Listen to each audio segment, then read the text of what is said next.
Hallelujah hallelujah. सभी को जय मसीह की। आज के सुंदर दिन में प्रभु आप सबको बहुत आशीष करे। और आज का परमेश्वर का पवित्र वचन है, खासकर गिनती 25 अध्याय। क्योंकि इसमें देखते हैं खासकर परमेश्वर के लोग इस्राएलियों का व्यभिचार, ये हर समय कुछ ना कुछ गलतियां करते रहते थे। क्योंकि जब हम लोग पहले में देखते हैं कि जब इजरायली लोग सित्तीम में रहते थे और वहाँ वो मुआबी लड़कियों के साथ गलत गलत करने लगे, और जब उन स्त्रियों ने उन लोगों को अपने देवताओं के यज्ञों में न्योता दिया कि यज्ञ में भी आएं, तब ये लोग खाकर उनके देवताओं को दंडवत करने लगे।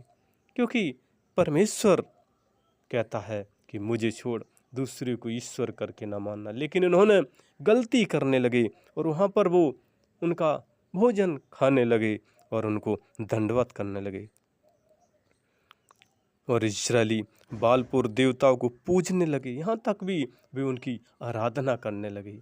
परमेश्वर ने कहा था कि मुझे छोड़ दूसरे की आराधना न करना, लेकिन वो लोग आराधना करने लगे। तब परमेश्वर का क्रोध उन लोगों पर भड़क उठा, उन इस्राएलियों पर भड़क उठा। और परमेश्वर ने मूसा से कहा, फिर जाके सब प्रधानों को पकड़कर यहोवा के लिए धूप में लटका दें, जिससे मेरा जो क्रोध है वो ठंडा हो, दूर हो। तब मूसा ने इस्राएलियों के बड़े बड़े न्यायियों से कहा, तुम्हारे जो आदमी जो लोग बालपुर के संग मिल गए उन्हें घात करो। तब इजरायलियों की सारी मंडली मिलाप वाले तंबू के द्वार पर रोप रही थी। तो एक इजरायली पुरुष मूसा और सब लोगों की आंखों के सामने एक मिद्यानी स्त्रियों को अपने साथ अपने भाइयों के पास ले आया। यह देखकर एलिएजर का जो पुत्र पीनहास था, जो हारून याजक का पोता था, उसके मंडली में उठकर हाथ में एक बरछी ली और उन दोनों को घात कर दिया। तब वो इजरायलियों में जो मरी फैल गई थी वो थम गई, क्योंकि इस मरी में देखते हैं 24,000 मनुष्य मारे गए थे। बहुत बड़ी मरी परमेश्वर ने वहाँ फैला दी थी।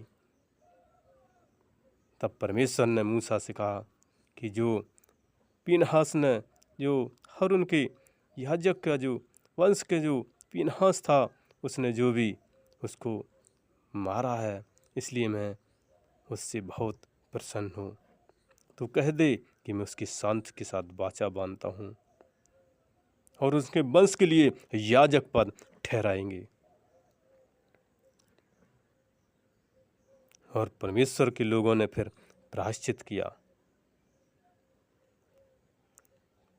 फिर परमेश्वर ने मूसा से कहा, मिद्यानियों को अब तू सता और मार उनको, क्योंकि उन्होंने पोर के विषय और केजबी के विषय में जो तुमसे छल किया था, क्योंकि उन्होंने छल करके परमेश्वर के लोगों को बिगाड़ा था। इसलिए हमें क्या है, बहुत सावधानी इस पृथ्वी पर बरतनी है, क्योंकि परमेश्वर की आज्ञा भी निर्गमन 20 में भी दिया और नए नियम में यीशु मसीह ने भी कहा है कि लालच ना करना, किसी स्त्री का लालच ना करना परमेश्वर की 10वीं आज्ञा है। और प्रेरित 4:12 में भी इस बात को बताते हैं कि किसी दूसरे के द्वारा उद्धार नहीं, स्वर्ग और पृथ्वी में सिर्फ एक ही नाम है, वो सिर्फ जीवित यीशु का नाम है। वो ही उद्धार करने वाला है, वो ही अनंत जीवन देने वाला है, उसकी ही आराधना करना है। वो जीवित परमेश्वर है, क्योंकि वो इस पृथ्वी पर रहा, उसने बड़े बड़े आश्चर्य काम किए,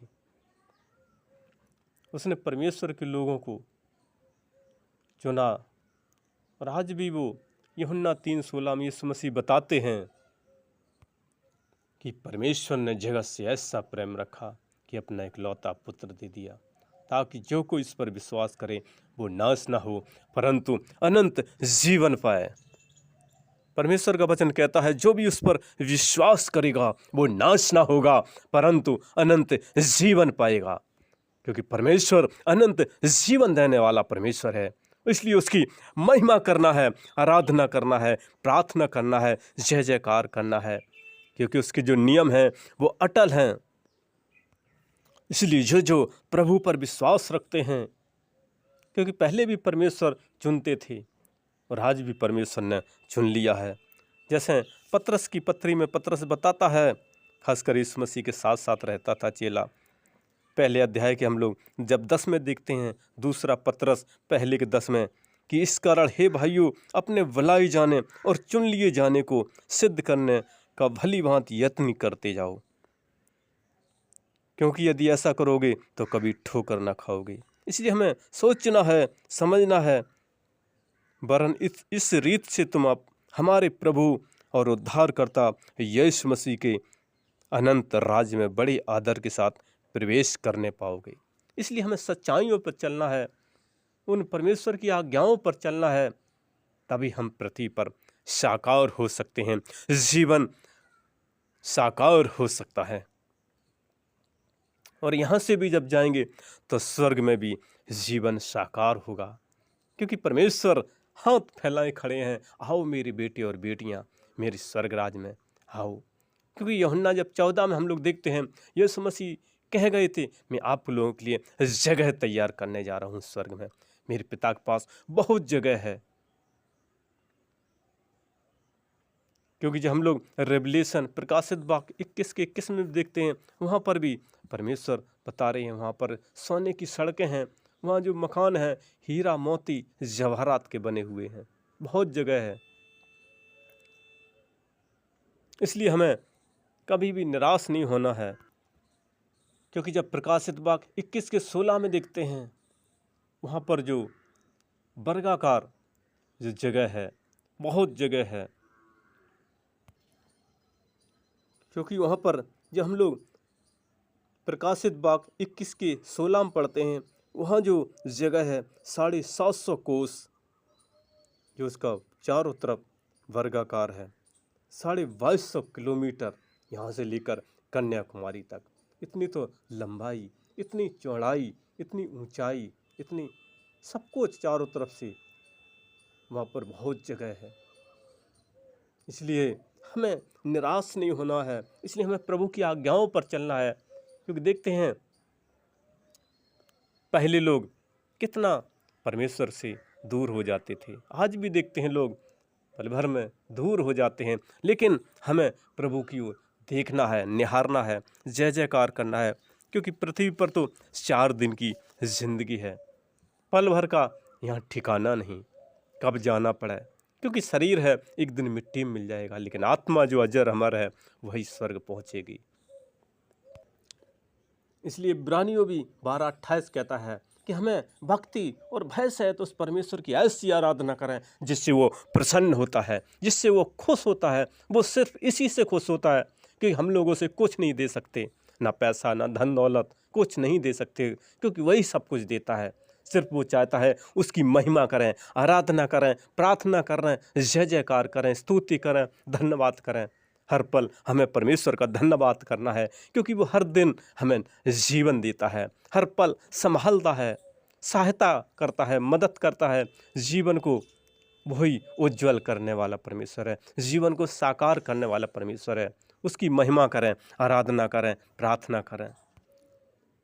क्योंकि जब मरकुस 9:7 में भी हम लोग देखते हैं, क्योंकि जब बादल ने उन सबको छा लिया था, जब उनके चेले भी थे, वो भी थे, तो उस बादल में से एक शब्द निकला था, ये मेरा प्रिय पुत्र है, यीशु मसीह हमारा प्रिय पुत्र है, इसकी सुनो।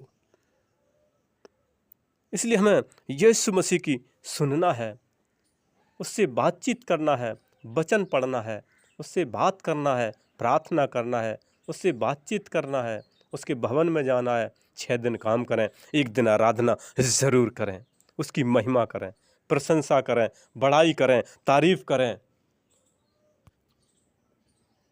क्योंकि वही एक है तारीफ की योग, महिमा की योग, बढ़ाई की योग। जैसे गिनती 25 में भी देखते हैं, वो लोग गलतियां करने लगते थे, परमेश्वर वहाँ पर मरी डालते थे, क्रोध भड़कता था तो वो परमेश्वर के सामने दीन और नतमस्तक हो जाते थे, दंडवत करने लगते थे, गलती को क्षमा मांगने लगते थे। परमेश्वर उनको क्षमा कर देता था। इसलिए हमें परमेश्वर से क्षमा मांगना है कि प्रभु यदि कुछ गलती है क्षमा करें और आगे ऐसा हम ना करें। इसलिए हमें भी सोचना है, समझना है कि परमेश्वर की आज्ञाओं पर चलें, उसकी महिमा करें, क्योंकि सिर्फ उसी का नाम ऊंचा नाम है, सच्चा नाम है, पवित्र नाम है। इसलिए उसकी महिमा करें, आराधना करें, प्रार्थना करें, जय जयकार करें, क्योंकि वो जय जयकार के योग है। इसलिए इस वचन पर प्रभु आप सबको बहुत आशीष करे। और हमारा अगला वीडियो देखने के लिए हमारे इस नए चैनल को आप लाइक और सब्सक्राइब ज़रूर करें, ज़रूर करें। धन्यवाद, धन्यवाद, धन्यवाद। प्रभु आप पर दया करें, दया करें, दया करें, दया करें।